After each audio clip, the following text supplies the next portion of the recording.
விளையாட்டிற்கு 38 கோடி ரூபாய் நிதி ஒதுக்கப்பட்டுள்ளதாகவும் அரசு பள்ளியில் படித்து கலைக்கல்லூரியில் பட்டம் பயிலும் மாணவர்களுக்கு இந்த ஆண்டு முதல் மாதம் 1000 ரூபாய் வழங்கப்பட உள்ளது என்று முதலமைச்சர் ரங்கசாமி தெரிவித்துள்ளார். புதுச்சேரி முருங்கப்பாக்கம் தீரர் சத்தியமூர்த்தி அரசு மேல்நிலைப் பள்ளிகள் இலவச லேப்டாப் வழங்கும் விழா நடைபெற்றது. பள்ளி கல்வித்துறை இயக்குநர் பிரியதர்ஷினி வரவேற்றார். சட்டமன்ற உறுப்பினர் பாஸ்கர் முன்னிலை வகித்தார். சபாநாயகர் செல்வம், அமைச்சர் நமச்சிவாயம் ஆகியோர் வாழ்த்துரை வழங்க தீரர் சத்தியமூர்த்தி அரசு பள்ளி +1 மாணவர்கள் 40 பேர், அரியாங்குப்பம் இமாக்குலேட் பள்ளி மாணவிகள் 142 பேருக்கு இலவச லேப்டாப்பை வழங்கினார். தொடர்ந்து சமூக நலத்துறை மூலம் வழங்கப்பட்ட இருசக்கர வாகனத்தை மாற்றுத்திறனாளிகளுக்கு வழங்கினார். விழாவில் முதல்வர் ரங்கசாமி பேசும் பொழுது, கடந்த ஆண்டு இலவச லேப்டாப் மாணவர்களுக்கு வழங்கப்பட்டது. இடையில் நிறுத்தப்பட்ட லேப்டாப்பை வழங்கி வருகிறோம். காரைக்கால், ஏனாம், மாகி பகுதி மாணவர்களுக்கு லேப்டாப் வழங்கப்பட உள்ளதாகவும் தெரிவித்துள்ளார். மேலும் இலவச அரிசிக்கு பணம் வழங்கப்பட்டு வந்தது. மக்கள் கோரிக்கையின் பேரில் ரேஷன் கடைகளில் இலவச அரிசி, மானிய விலைகள், பருப்பு உள்ளிட்ட உணவுப் பொருட்கள் வழங்க நடவடிக்கை எடுத்து வருவதாகவும் தெரிவித்துள்ளார். புதுவையில் உள்ள தனியார் மருத்துவக் கல்லூரிகளில் அரசின் 50% இடஒதுக்கீட்டை பெறாத புதுச்சேரி அரசை கண்டித்து சட்டமன்ற எதிர்க்கட்சித் தலைவர் சிவா தலைமையில் பேரவையிலிருந்து இந்தியா கூட்டணி உறுப்பினர்கள் வெளிநடப்பு செய்தனர். புதுச்சேரி சட்டப்பேரவை பட்ஜெட் கூட்டத்தொடரின் 7வது நாளான இன்று வரவு செலவு விவாதத்தின் இடையே குறுக்கிட்டு பேசிய எதிர்க்கட்சித் தலைவர் சிவா, தேசிய மருத்துவ கவுன்சில் அறிவுறுத்தலின்படி புதுவையில் உள்ள தனியார் மருத்துவக் கல்லூரிகளில் அரசுக்கான 50% இடங்களை இதுநாள் வரையிலும் பெறாத இருப்பதின் காரணமாக இந்த ஆண்டு அதற்கான நடவடிக்கை என்ன என்பது குறித்து கேள்வி எழுப்பினார். அதற்கு பேரவைத் தலைவர் தேசிய மருத்துவ கவுன்சிலின் ஆணையை எதிர்க்கட்சித் தலைவர் கொடுக்க வேண்டும் என்றார். இதை கண்டித்தும் இந்த ஆண்டிலிருந்து 50% மருத்துவ இடங்களை பெற வலியுறுத்தியும் சட்டப்பேரவையிலிருந்து சட்டமன்ற எதிர்க்கட்சித் தலைவர் சிவா தலைமையில் திமுக சட்டமன்ற உறுப்பினர்கள் நாஜிம், மணிபால் கன்னடி, செந்தில்குமார், சம்பத், நாக தியாகராஜன் மற்றும் காங்கிரஸ் சட்டமன்ற உறுப்பினர் ரமேஷ், பரம்பத் உள்ளிட்டோர் வெளிநடப்பு செய்தனர். பின்னர் செய்தியாளர்களிடம் பேசிய எதிர்க்கட்சித் தலைவர் சிவா, புதுவையில் திராவிட முன்னேற்ற கழக ஆட்சி காலத்தில் தனியார் மருத்துவக் கல்லூரிகள் ஏற்படுத்தப்பட்ட பொழுது புதுவைக்கு அரசு அங்கீகாரங்கள் இடங்களை கொடுக்க வேண்டும் என்று சட்டமாகித்தான் அனுமதி அளிக்கப்பட்டது. தொடர்ந்து அந்த ஆட்சியாளர்கள் குறைந்த அளவு இடங்களை பெற்று வந்தனர். இந்த ஆண்டு பஞ்சாயத்து பேசி குறைந்த அளவு இடங்களை அரசு ஒதுக்கீடாக பெற இருப்பதாக தெரிகிறது. தமிழகத்தில் 65% இடங்கள் அரசு ஒதுக்கீடாக பெறப்படுகிறது. இந்த ஆண்டு புதுச்சேரி அரசு தனியார் மருத்துவக் கல்லூரிகளிடமிருந்து 50% இடங்களை கண்டிப்பாக பெற வேண்டும். அதேபோல் முதுநிலை மருத்துவ சேர்க்கையிலும் 50% இடங்களை நடவடிக்கை எடுக்க வேண்டும் என்றும், அரசு இதை செய்ய தவறும் பட்சத்தில் இந்தியா கூட்டணி சார்பில் மக்கள் திரள தொடர் போராட்டம் நடத்தப்படும் எனவும் தெரிவித்துள்ளார். தனியார் மருத்துவக் கல்லூரியில் 50% இடஒதுக்கீட்டை பெறாத புதுவையை ஆளும் பாஜக, என்ஆர் காங்கிரஸ் அரசை கண்டித்தும் இடஒதுக்கீட்டை பெறக்கோரி புதுவையில் அதிமுக சார்பில் நடைபெற்ற கண்டன ஆர்ப்பாட்டத்தில் மருத்துவக் கல்லூரி மாணவர்கள் கோட் மற்றும் ஸ்டெத்தோஸ்கோப் அணிந்து போராட்டத்தில் ஈடுபட்டனர். புதுச்சேரியில் உள்ள தனியார் மருத்துவக் கல்லூரிகளில் 50% அரசு ஒதுக்கீட்டு இடத்தை பெறாத ஆளும் என்ஆர் காங்கிரஸ் பாஜக கூட்டணி அரசை கண்டித்தும் அரசு பள்ளிகளில் 6 முதல் 12ஆம் வகுப்பு வரை படித்த மாணவர்களுக்கு அரசு ஒதுக்கீட்டில் மருத்துவக் கல்லூரிகள் இடம் வழங்க வழிவகை செய்ய வேண்டும் என கோரி புதுவை அதிமுக சார்பில் அண்ணா சிலை அருகே கண்டன ஆர்ப்பாட்டம் நடைபெற்றது. அதிமுக மாநில செயலாளர் அன்பழகன் தலைமையில் நடைபெற்ற கண்டன ஆர்ப்பாட்டத்தில் மருத்துவக் கல்லூரி மாணவர்கள் உட்பட 200க்கும் மேற்பட்டோர் கலந்து கொண்டு அரசுக்கு எதிராக கண்டன கோஷமிட்டனர். ஆர்ப்பாட்டத்தில் கலந்து கொண்ட மருத்துவக் கல்லூரி மாணவர்கள் கோட் மற்றும் ஸ்டெத்தோஸ்கோப் கழுத்தில் அணிந்து கொண்டு கோஷங்களை எழுப்பியதால் பரபரப்பு ஏற்பட்டது. பின்னர் செய்தியாளர்களிடம் பேசிய அதிமுக மாநில செயலாளர் அன்பழகன், தேசிய மருத்துவ ஆணையம் உத்தரவு இருந்தும் தனியார் மருத்துவக் கல்லூரிகளில் அரசு இட ஒதுக்கீடான 50% இடங்களை ஆளும் என்ஆர் காங்கிரஸ் பாஜக அரசு பெற தவறி வருவதாகவும், இது தொடர்பாக புதுச்சேரி மாநில துணைநிலை ஆளுநர் கைலாசநாதனை சந்தித்து தனியார் மருத்துவக் கல்லூரிகளில் உள்ள அரசு இடஒதுக்கீடான 50% இடங்களை பெற உத்தரவிட வேண்டும் என மனு அளிக்க உள்ளதாக கூறியுள்ளார். புதுச்சேரி சட்டப்பேரவையிலிருந்து சுயேட்சை சட்டமன்ற உறுப்பினர்கள் நேரு, அங்காளன் ஆகியோர் வெளிநடப்பு செய்தனர். புதுச்சேரி சட்டப்பேரவை இன்று கூடியதும் தனியார் மருத்துவக் கல்லூரிகளில் 50% மேல் இடங்களை பெறாத பிஜேபி, என்ஆர் காங்கிரஸ் கூட்டணி அரசை கண்டித்து சுயேட்சை சட்டமன்ற உறுப்பினர்களான நேரு என்ற குப்புசாமி மற்றும் திருப்புவனை தொகுதி சட்டமன்ற உறுப்பினர் அங்காளன் ஆகியோர் சட்டப்பேரவையிலிருந்து வெளிநடப்பு செய்தனர். மனைவியை இழந்து வீடு இல்லாமல் தவித்த முதியவருக்கு மனித கடவுளாக மாறி வீடு கட்ட நிதியளித்த சமூக ஆர்வலர் விக்கி என்கின்ற ராஜகணபதிக்கு பொதுமக்களின் பாராட்டு குவிந்து வருகிறது. புதுச்சேரி அரியாங்குப்பம் தொகுதிக்குட்பட்ட அருந்ததிபுரத்தில் மனைவியை இழந்து காது கேளாத மாற்றுத்திறனாளியான பெருமாள் என்பவரின் வீடு பழுதடைந்து குடியிருக்க லாயக்கற்ற நிலையில் இருந்தது.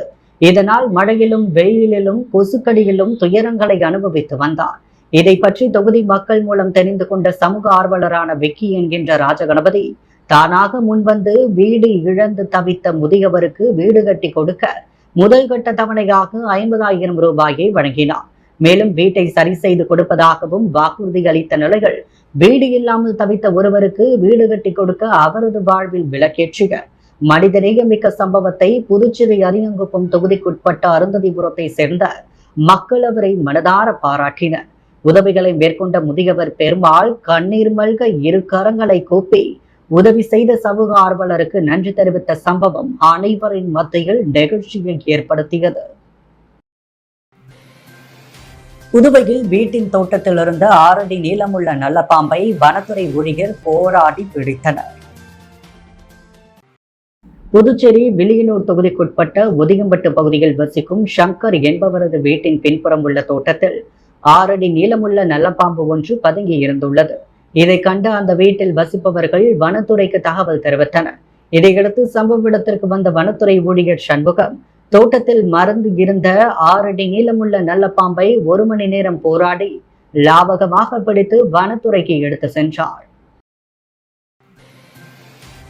புதுச்சேரி மாநில திமுக இளைஞரணி துணை அமைப்பாளர் மருத்துவர் நிதிஷின் பிறந்தநாள் விழாவையொட்டி பல்வேறு நலத்திட்ட உதவிகள் வழங்கப்பட்டது. புதுச்சேரி மாநில திமுக இளைஞரணி துணை அமைப்பாளர் மருத்துவர் நிதிஷின் பிறந்தநாள் விழா கோட்டுக்குப்பம் காமராஜர் மணிமண்டபம் எதிரில் ECR சாலையில் உள்ள தனியார் ஹோட்டல் இடத்தில் கொண்டாடப்பட்டது. திமுக மாநில கழக அமைப்பாளரும் சட்டமன்ற எதிர்க்கட்சி தலைவருமான சிவா தலைமையில் பிறந்த நாள் கேக் வெட்டி கொண்டாடப்படும். பல்வேறு நலத்திட்ட உதவிகள் வழங்கி கொண்டாடப்பட்டது. விழாவில் சட்டமன்ற உறுப்பினர்கள் செந்தில்குமார், சம்பத் மற்றும் திமுக நிர்வாகிகள் கலந்து கொண்டனர். புதுவையில் பொதுப்பணித்துறையில் பணி நீக்கம் செய்யப்பட்ட ஊழியர்கள் இன்று மீண்டும் பணி வழங்க கோரி சுதேசிமில் அருகே கண்டன ஆர்ப்பாட்டத்தில் ஈடுபட்டனர்.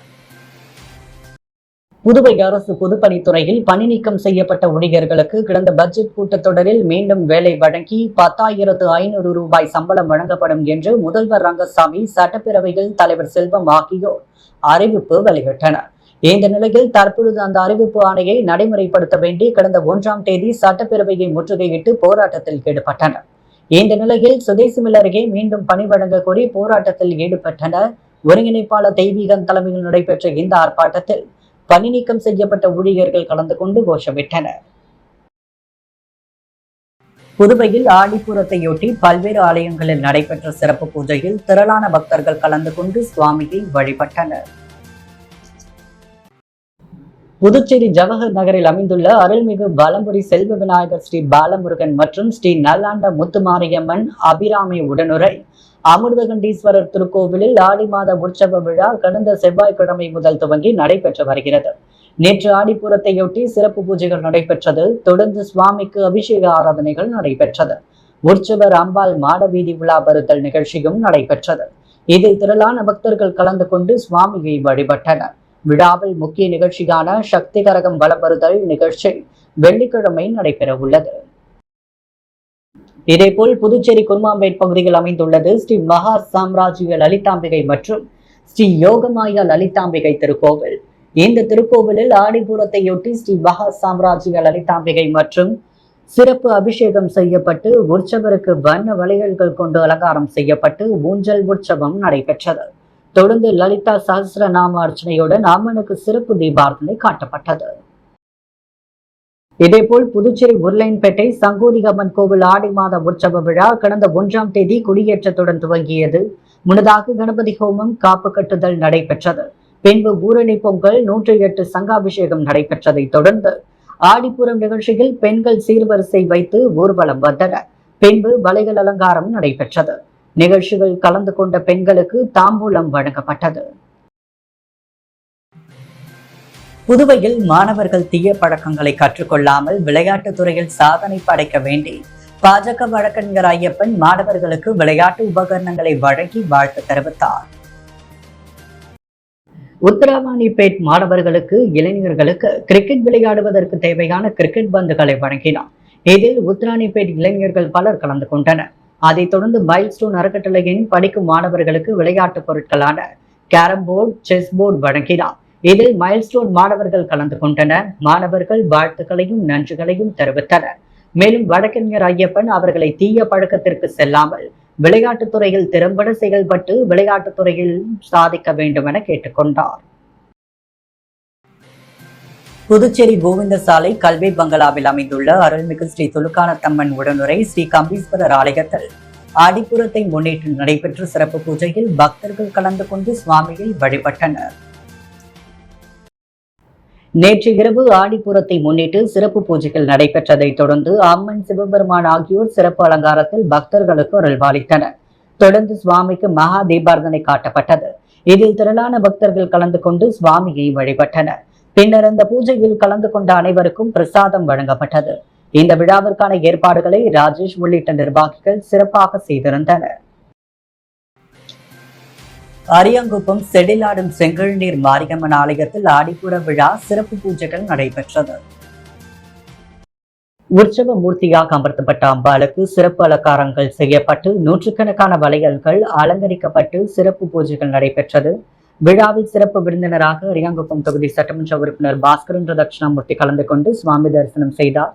இப்பகுதியை சேர்ந்த நூற்றுக்கணக்கான பெண்கள் விழாவில் கலந்து கொண்டு அம்மனுக்கு வளையல் அணிவித்து பக்தி பாடல் பாடி சிறப்பித்தனர்.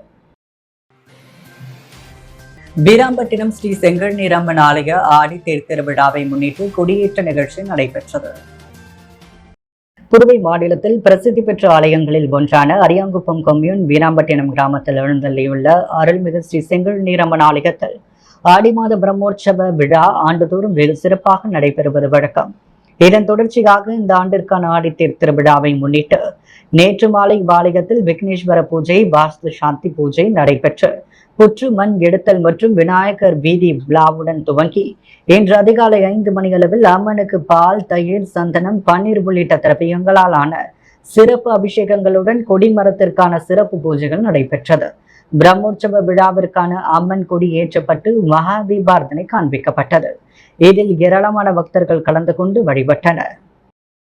புதுவையின் அன்றாட நிகழ்வுகளை காண பாண்டி ஹெட்லைன்ஸ் யூடியூப் சேனலை சப்ஸ்கிரைப் பண்ணுங்க. தொடர்ந்து எங்களுடன் இணைந்திருக்க பக்கத்தில் உள்ள பெல் பட்டனை பிரஸ் பண்ணுங்க, லைக் பண்ணுங்க, ஷேர் பண்ணுங்க. என்றும் உங்களுடன் பாண்டி ஹெட்லைன்ஸ்.